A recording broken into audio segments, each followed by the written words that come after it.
कि सारे जहां से अच्छा हिंदोसिता हमारा, मोदी ने बंद कर दी पंसोइया और हजारा, मस्जिद गिरा के आपने मैदान कर दिया, भारत के संविधान को नीलाम कर दिया।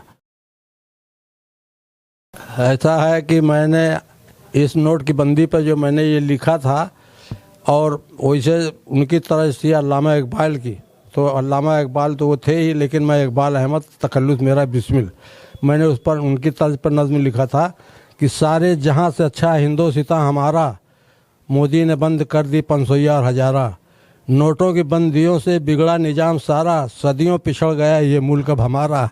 और मोदी के अच्छे दिन का देखा जब नज़ारा, फांके से मर गया वो मजदूर बेसहारा, बैंकों की लाइनों में पिछले पहर खड़ा था, वापस न घर को लौटा मुल्क एकदम सिधारा, सारे जहां से अच्छा हिंदोसिता हमारा, नेता की गड़बड़ी से चौपट है देश सारा, पावर ने हमको लूटा महंगाई ने भी मारा, आने लगा नज़र अब दिन में फलक पे तारा, सारे जहां से अच्छा हिंदोसिता हमारा, रहने के डस रहा है महंगाई का फिटारा, सारे जहां से अच्छा हिंदोसिता हमारा। और हमने लिखा था बिजली के ऊपर कि पावर की गड़बड़ी से रहती है दिल में उलझन, जी चाहता कर दूं अब कानून का उल्लंघन, छोड़ो डूम देकर मजदूरों के नारा, लाठी उठाओ भैया मालिक के लिए सहारा, सारे जहां से अच्छा हिंदोसिता हमारा।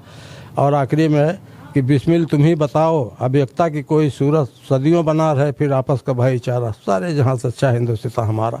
तो शायर तो अपनी कलम से लिखता है। जी हाँ, मैं खुद लिखा हूँ। बहुत बेहतरीन। जब ये मस्जिद गिरा दी गई थी तो उस पर मैंने भी लिखा था, हाँ, कि मस्जिद गिरा के आपने मैदान कर दिया, मस्जिद गिरा के आपने मैदान कर दिया, भारत के संविधान को नीलाम कर दिया, भारत के संविधान को नीलाम कर दिया। झगड़ा तो घर का घर में, रहता तो गम न था, गम है कि तूने झगड़े को सरेआम कर दिया, पूरा मुल्क देखा उस पर गम है। और मंदिर वहीं बने तो पास मस्जिद बनाइए, फिर राम और रहीम को यारों मिलाइए, गर प्रेम से हाथ मिला है तो दिल भी मिलाइए, देश की एकता को आगे बढ़ाइए, देश की एकता को आगे। तो शायर कौन सी गड़बड़ी लिख रहा है? हकीकत को हकीकत लिखना चाहिए। मैं कहीं भी मुशायरे में पढ़ता हूँ तो सबसे पहले ये कहता हूँ, शायर हो या कवि हो या लेखक हो या पत्रकार हो, सबको अपनी कलम से सही लिखना चाहिए। अगर गलत लिखते हो तो वहाँ से बिगड़ता जाएगा माशरा। तो शायर हमेशा सही लिखता है, सब कुछ करता है। तो हर चीज़ पर मैंने बहुत लिखा है। और सुनाइए। एक तो ये था कि हमारा मुल्क जो है, पहले आज़ादी थी लेकिन अब आज़ादी नहीं है। सिर्फ ये है कि इस मुल्क की शान है, जिस दिन ये शान चली जाएगी तो क्या होगा ऊपर वाला जाने। तो मैंने इस पर लिखा था, बिखर गए आज़ादी के सपने, मिट ना जाए शान, बचा लो यारो देश महान, बचा लो यारो देश महान। दिल में नफरत, हिंदू मुस्लिम सिख ईसाई सब हैं एक समान, हिंदू मुस्लिम सिख ईसाई सब हैं एक समान, हिंदुस्तान के दिल की धड़कन सब हैं उसकी जान, बचा लो यारो देश महान, बचा लो यारो देश महान। ये दिल में नफरत भरने वाले तूने कभी ये सोचा है, दिल में नफरत भरने वाले तूने कभी ये सोचा है, जिंदा इंसान को जलते रोज़ ये मंजर देखा है, जात पात और भेदभाव में देश की मिटी है शान, बचा लो यारो देश महान, बचा लो यारो देश महान। और चंद्रशेखर और भगत सिंह अशफाकुल्ला सैदानी, चंद्रशेखर और भगत सिंह अशफाकुल्ला सैदानी, जलती आग में कूद पड़ी वो झांसी की रानी, त्याग दिया है देश की खातिर सबने भरी जवानी, देश की आज़ादी की खातिर दे दी जीवन दान, बचा लो यारो देश महान, बचा लो यारो देश महान। बुग़्ज़ किना और नफ़रत छोड़ो प्रेम से नाता जोड़ो, बुग़्ज़ किना और नफ़रत छोड़ो प्रेम से नाता जोड़ो, ऊंच नीच और भेदभाव में दिल न किसी का तोड़ो, ग्रंथ बाइबिल गीता कहती, ग्रंथ बाइबिल गीता कहती, कहता यही कुरान, बचा लो यारो देश महान, बचा लो यारो देश महान। वीर हमीद ने टैंक में घुसकर, वीर हमीद ने टैंक में घुसकर दे दी अपनी जान, बचा लो यारो देश महान। कहता हूँ मैं बात पते की रखना यारो ध्यान, कहता हूँ मैं बात पते की, रखना यारो ध्यान, चंद दिनों का और है बिस्मिल इस जग में मेहमान, बचा लो यारो देश महान, बचा लो यारो देश महान। कहाँ तो मैंने कोई गड़बड़ी लिखा? देश के हित में तो लिखा है कि यार देश खतरे के निशान पर, आज बचा लो, सबसे हाथ जोड़कर मैं कह रहा हूँ। बुनकरों के लिए नहीं लिखा है आप कुछ? नहीं, वो तो बुनकरों के लिए क्या लिखा है जब इनका कुछ सुना ही नहीं है। ये है मेरा हिंदुस्तान, मेरे पुरखों का बलिदान, मुझको प्यार है इससे। ये है मेरा हिंदुस्तान, मेरे पुरखों का बलिदान, मुझको प्यार है इससे। देश पे मिलकर जान दिया था तभी मिली आज़ादी, देश के ठेलुए शासक बनकर खूब करें बकरादी, कल का घातक आज का नेता बना देश महान। ये है मेरा हिंदुस्तान, मेरे पुरखों का बलिदान, मुझको प्यार है इससे। राजनीति के नाम पे नेता कुछ है अवसरवादी, राजनीति के नाम पे नेता कुछ है अवसरवादी, देश का बंटा धार करें वो पहन के जोड़ा खादी, मोछ मुड़ा कर लाइन मारें देखें होठ गुलाबी, हाथ जोड़कर बोले नेता भौजी रखना ध्यान। ये है मेरा हिंदुस्तान, मेरे पुरखों का बलिदान, मुझको प्यार है इससे।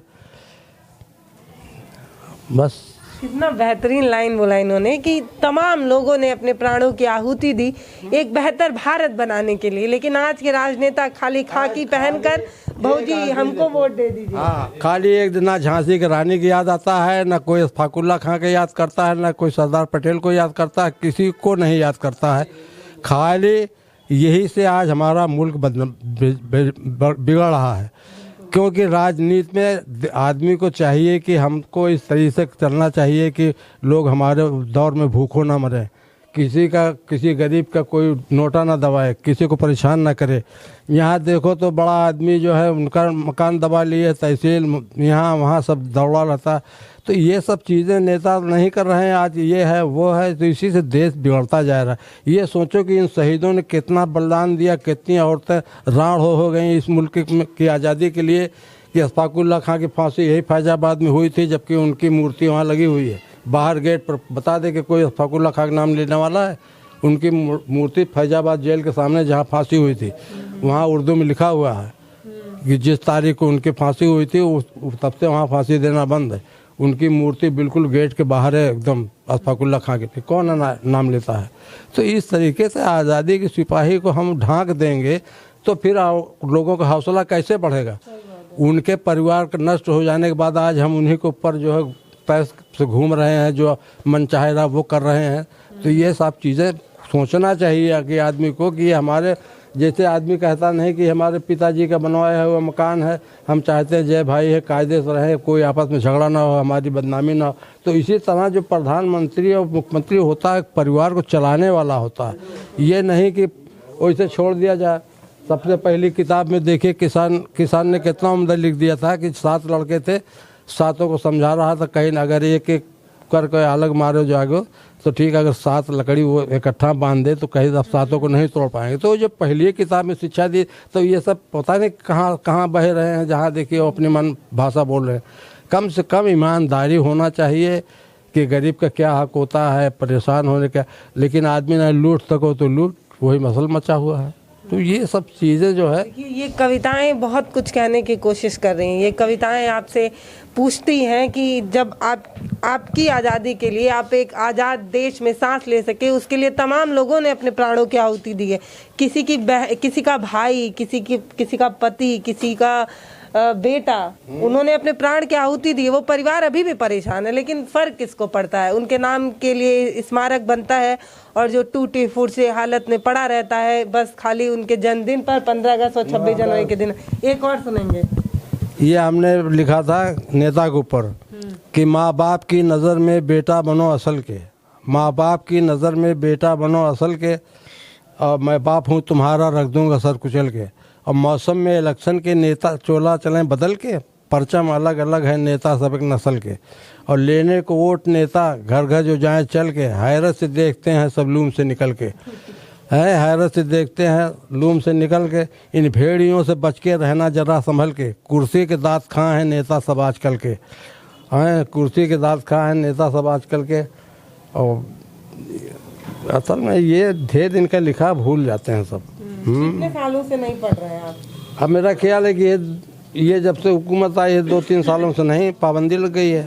तब आप फालिज बीमारी है, उसके बाद परेशान, फालिज के मरीज भी हुई इसी वजह से।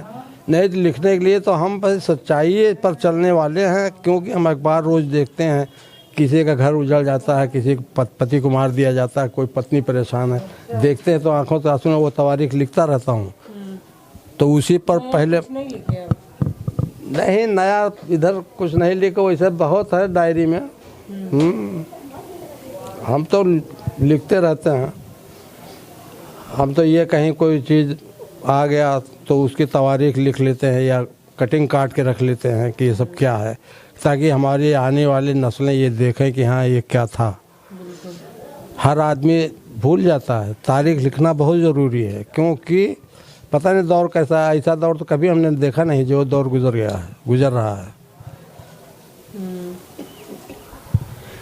आपको ये बातचीत कैसी लगी है वो हमें ज़रूर बताइएगा। बाबा की कविताएं कैसी लगी हैं ज़रूर बताइएगा। और ये भी बताइएगा कि कौन सी लाइन ने आपके दिल में चोट करने की कोशिश की, आपको जगाने की कोशिश की है। ये सभी सलाह सुझाव का मुझे इंतज़ार रहेगा। नमस्कार, मैं पल्लवी राय, आप देख रहे हैं भारत एक नई सोच। बहुत बहुत धन्यवाद। हमारे वीडियो का नोटिफिकेशन पाइए सबसे पहले हमारे ऐप से। हमारे ऐप को प्ले स्टोर से डाउनलोड करने के लिए डिस्क्रिप्शन में दिए गए लिंक पर जाइए और हमारे ऐप को इंस्टॉल करिए, क्योंकि ये बिल्कुल फ्री है।